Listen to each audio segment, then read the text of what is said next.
Hello guys. आज regulation and audit count 2020 का second part करते हैं। ये बहुत ही इम्पोर्टेंट है। सभी क्वेश्चन ध्यान से सुने और याद करें। Thank you. Question one, the audit of bodies and authorities other than government establishments and companies by the CAG is govern by the provision content in sections. इसका आंसर आएगा 14, सेक्शन 15, 19 का 2, 19 का 3, 19A and 20 of the act. ये question paper में आता है, तो आप इसको अच्छे से याद कर लेना। Second question, the provision of section 18 of the act shall apply to bodies and authorities that are under. Answer आएगा the audit jurisdiction of the CAG। Audit of bodies and authorities under section 14 of the act, तो इसका आएगा all of the above. तो क्या क्या points हैं? Number 1, the amount of government grant और loan paid to it in a financial year is not less than ₹25 lakh. तो जो ग्रांट दी है गवर्नमेंट ने, उसकी जो अमाउंट है वो 25 लाख से कम नहीं होनी चाहिए। सेकंड पॉइंट है, the amount of such grant और loan is not less than 75% of its total expenditure during the year. Audit under this section is subject to the provision of any law applicable to the body or authority। तो इसमें ये कह रहे हैं कि 75% जो body का total expenditure है उससे कम नहीं होना चाहिए। थर्ड पॉइंट है, section 14(2) of the act provides that CAG may, with the previous approval of president or the governor of a state or the administrator of a union territory having a legislative assembly, as the case may be, audit all receipts and expenditure of a body or authority where the amount of government grants or loan to the body or authority in a financial year is not less than ₹1 crore। तो इस point में जो condition है कि उसकी जो financial year में amount है वो बॉडी और अथॉरिटी की 1 करोड़ से कम नहीं होनी चाहिए। Point 4, where the receipts and expenditure of a body or authority are audited by the CAG under subsection 1 or 2 section of 14, a particular year of the CAG is authorized under section 14(3) of the Act to continue to audit its receipts and expenditure for a further period of 2 years, even if the conditions stated in subsection 1 or 2 are not satisfied during any of the 2 subsequent years। तो इसमें कह रहे हैं कि जो ऊपर जो हमने पॉइंट पढ़े थे, जो 2 पॉइंट हैं, कंडीशंस हैं, अगर उनके हिसाब से सेक्शन 14 में वो कंडीशन फुलफिल भी नहीं कर रही, तो भी इस कंडीशन में भी CAG उस बॉडी और अथॉरिटी का 2 साल तक लगातार ऑडिट करेगा। Next question, governments and head of department which sanction grants and और लोन्स टू बॉडीज और authorities shall furnish to the audit office by end of July every year a statement of such bodies and authority to which grants and or loans aggregating rupees dash dash or more were paid during the preceding year indicating। तो इसका answer आएगा 10 lakh rupees.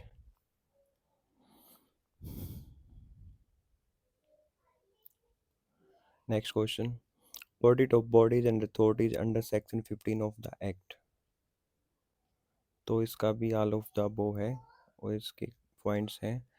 Number 1, under section 15 of the act where any grant और loan is given for any specific purpose from the consolidated fund of India और any state और any UT having a legislative assembly to any authority or body not being a foreign state or international organization, the CAG authorized to scrutinize the procedure by which the sanctioning authority satisfies itself as to the fulfillment of the condition subject to which such grants or loan were given। तो इसमें कह रहे हैं कि जो भी section 15 के अंदर कंसोलिडेटेड फंड से जो ग्रांट दी जाती है, स्टेट को हो गया या UT को हो गया, कोई भी अथॉरिटी और बॉडी है या फिर कोई स्टेट है, इंटरनेशनल ऑर्गेनाइजेशन है, तो CAG उसका अच्छे से स्क्रूटनाइज करेगा और देखेगा कि जो सैंक्शन अथॉरिटी है उन्होंने जो उनको ग्रांट दी है उसमें सारी कंडीशनें फुलफिल हो रही हैं और वो जो लोन और ग्रांट है उन्हीं के हिसाब से दिया है।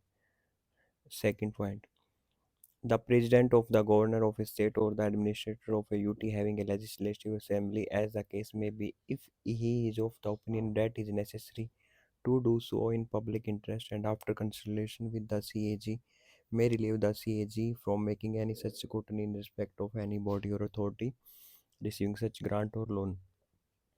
तो इसमें कह रहे हैं कि जो प्रेसिडेंट और गवर्नर है स्टेट या एडमिनिस्ट्रेटिव यूटी है, तो वो सीएजी को अगर चाहे तो इस चीज़ से रिलीव भी कर सकते हैं। जो ये सीएजी इनका स्क्रूटनी करता है ना बॉडी अथॉरिटी की ग्रांट और लोन की, तो वो इस कार्यभार से इनको मुक्त भी कर सकते हैं। और गाइज जो भी ये आती है union territory having a legislative assembly, तो इसमें मोस्टली लेजिस्लेटिव असेंबली ही होती है यूटी में। यूटी टेरिटरी अलोन नहीं होता कभी भी। नेक्स्ट क्वेश्चन, हैज पर section 19(2) of the Act, the duties and power of the CAG in relation to audit of accounts of corporation established or by performed and exercised in accordance with the provisions of the respective legislations। तो इसमें कह रहे हैं जो section 19(2) है DPC act का, उसमें CAG जो ऑडिट करता है अकाउंट और कॉरपोरेशन वगैरह का, तो उसमें जो भी लॉ वगैरह बनाएंगे वो कौन बनाएगा, वो बनाएंगे under any law made by parliament. Parliament जो लॉ बनाते हैं उसके हिसाब से करेंगे। Next question, the chief executive officer of the corporation and the government where a copy of the draft separate audit report is send to it shall communicate reply to the draft separate audit report within dash dash weeks from the date of its issue or such other period as prescribed। तो जो ये chief executive officer होते हैं corporation के government कम के, तो एक draft separate audit report भेजी जाती है उनको, तो उनका रिप्लाई जो इनको देना होता है उसका टाइम पीरियड होता है 2 वीक्स। और अगर 2 वीक्स के अंदर नहीं हुआ तो जो भी टाइम निर्धारित किया उस टाइम के अंदर इनको इसका देना पड़ेगा reply. Okay. Next, audit of state corporation and other bodies and authorities interested to the CAG.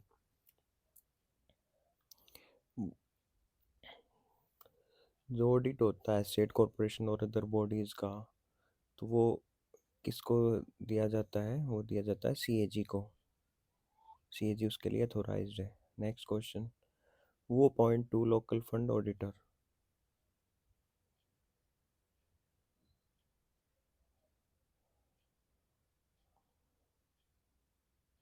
Local fund auditor को कौन अपॉइंट करता है, state government. Next question, under which section of the act of governor of a state और the administrator of a union territory having a legislative assembly may, where he is of the opinion that it is necessary in public interest so to do, request the CAG to audit the accounts of a corporation established by law made by the legislature of the state or of the union territory as the case may be, and where such request has been made, the CAG shall audit the accounts of such corporation and shall have for the purpose of such audit right of access to the books and accounts of such corporation।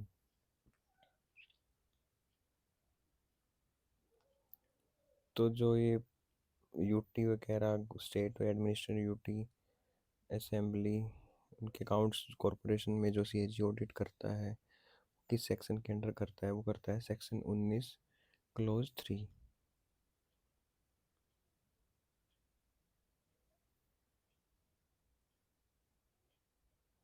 Next question है guys, audit under section 20 of the act. Under section 20 के under क्या आएगा, इसका answer है all of the above. चलो points पढ़ लेते हैं।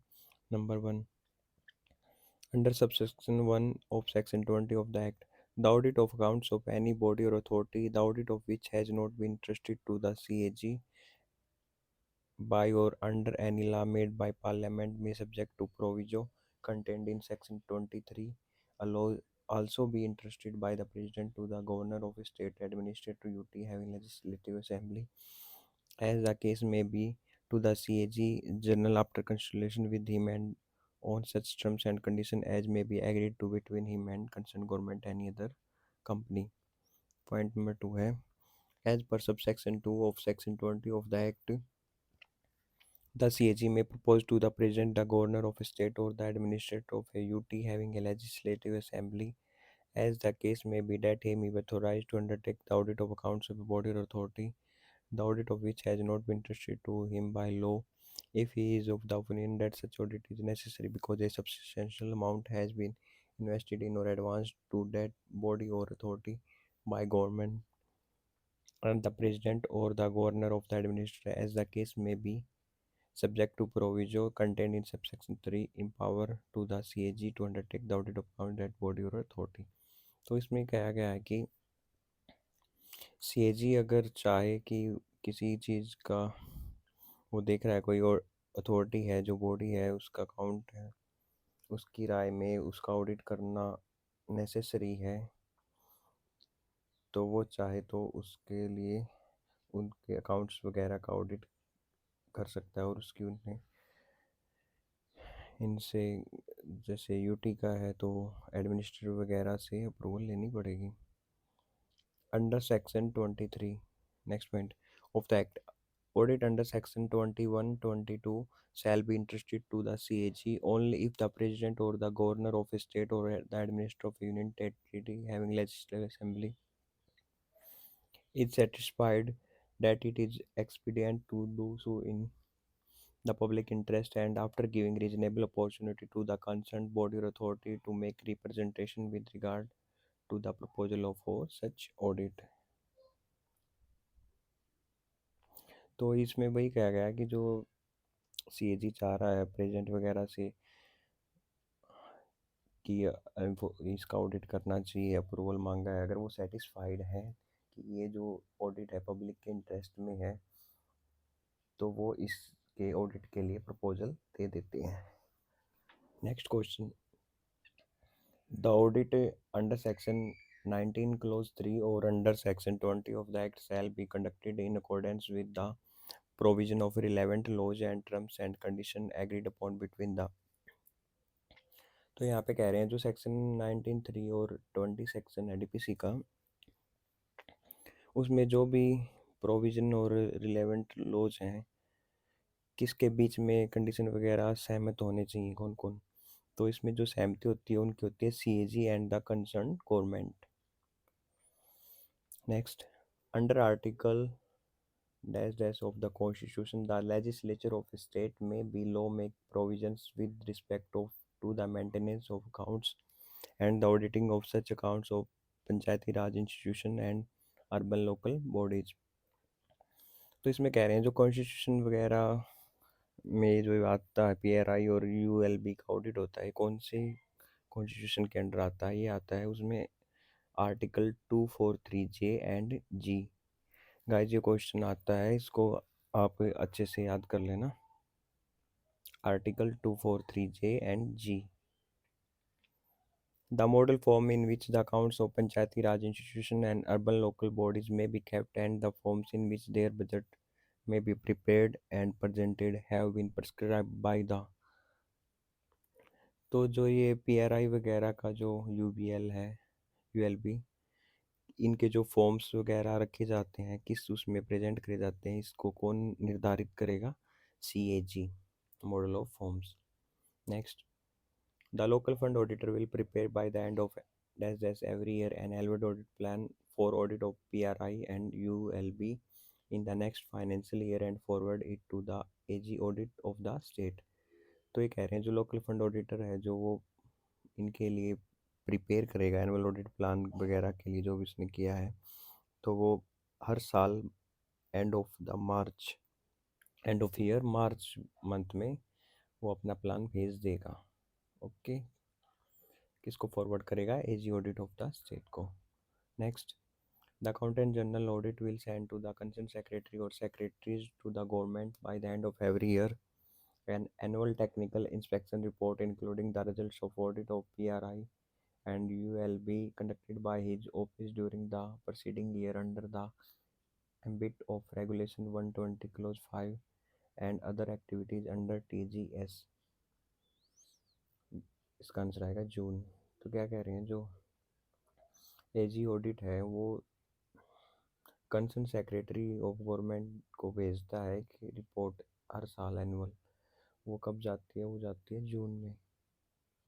Next question, head of department shall supply to the audit office any changes to the list of such auditable entities under the jurisdiction of their department, including in acts and subordinate legislations administered by them immediately upon change or when information is requested by audit office and at least twice a year on their own in।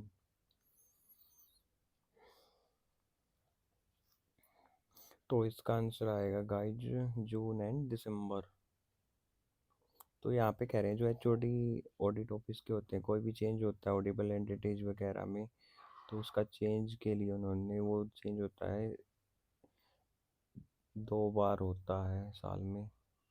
ठीक है, तो वो जून and दिसंबर में उसके changes के लिए Audible entities को information भेज दी जाती है।